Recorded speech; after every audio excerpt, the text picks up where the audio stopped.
What is going on, guys? So just a quick apology before we start this video, because I kind of left you guys hanging on that last one. We built the first half of the downpipe and it's been almost a week since we built the second half. So here's the video of us building the second half of this downpipe. Let's go.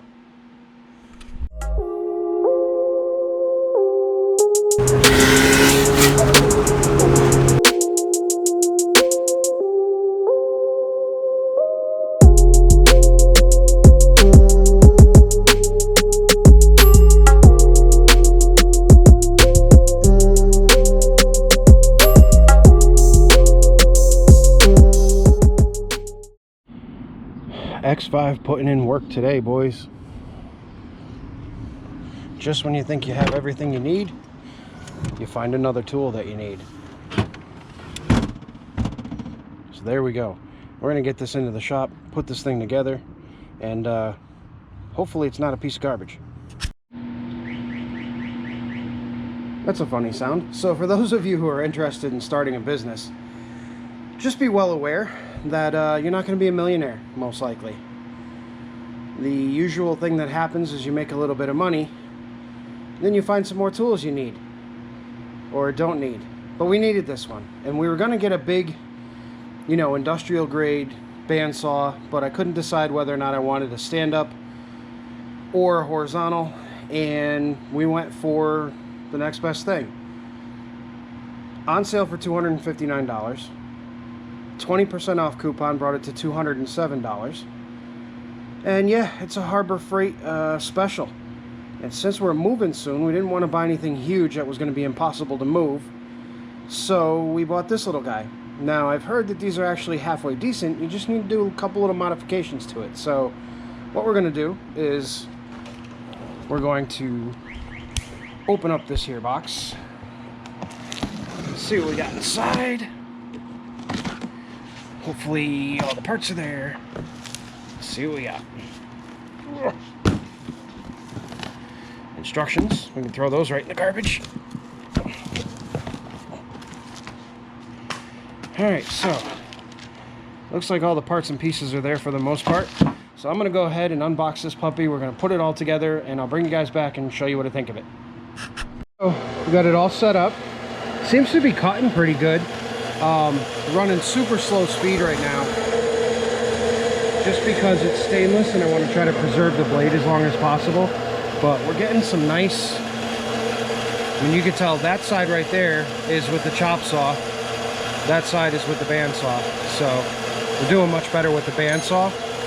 Cuts through the stuff, takes a little bit of time, but like I said, we're going slow so we don't chew up blades, but after a little bit of setup, this thing is actually working perfectly. Okay, so here's what the downpipe looks like so far. We got the rest of it tacked up. And what we were trying to do with this one is, I'll show you guys a little bit better, and it's nice because we got light.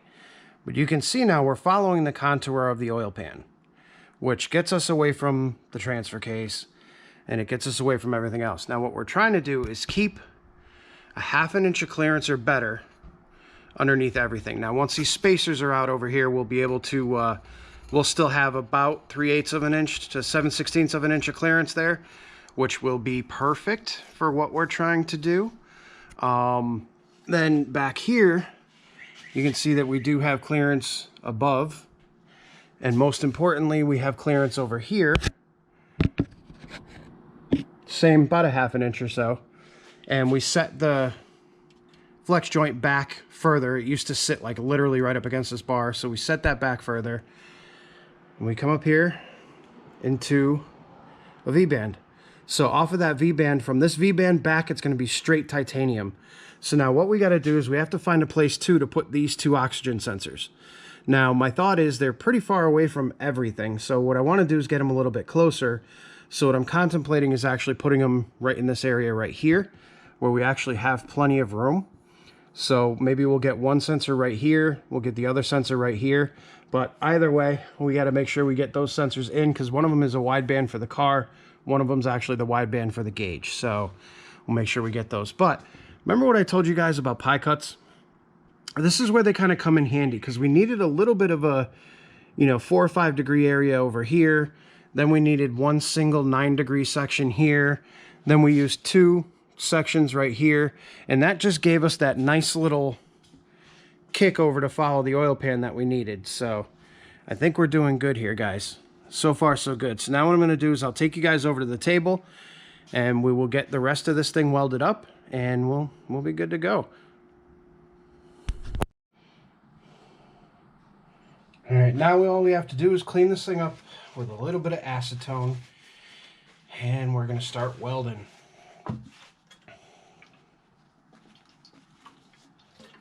Time to buy more acetone. We're running a little low.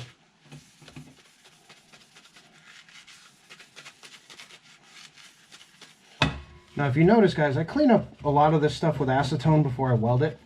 And the main reason being is that anything that's on this pipe when you weld it becomes a part of the pipe. So fingerprints, Sharpie marks, all of that stuff ends up becoming a part of your weld, which is never good. So now that we got that cleaned off, we're going to cue the hyper motion. I'll move you guys over to here so you can see the weld a little bit better. Maybe tilt you down just a little bit. Now we're going to weld up this joint here, weld up this joint here, then we'll go grab the rest of the downpipe and we'll weld the rest of that up, and then we're going to meet this to the other pipe. We don't want to do it all at once because the less amount of pipe that we have to spin and manipulate and everything else, the better.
Downpipe is completed.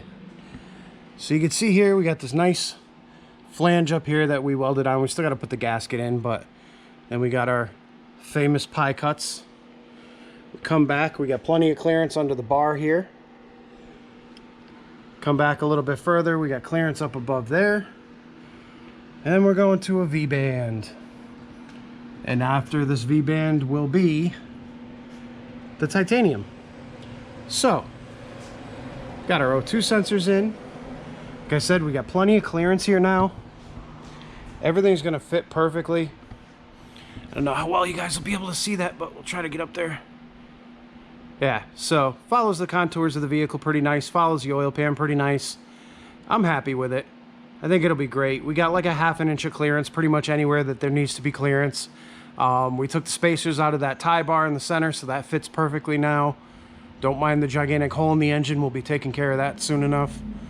But yeah, so downpipe is done. Now we just got to do the rest of the titanium. And we're going to be starting on that tomorrow. So you guys will probably, hopefully, see a video tomorrow night. Unless something crazy happens like it did this past couple of days or this past weekend was nuts. So I was planning on having it done, but you know how things go when you do general repair. It just can get crazy real quick. So yeah, we are completed. Alrighty, everybody, thank you so much for joining me on that one. I know it took a little bit longer for us just to complete a downpipe, but like I said, I want to get more in depth with you guys. A lot of you guys wanted to see it. You want to see a lot of the welding stuff.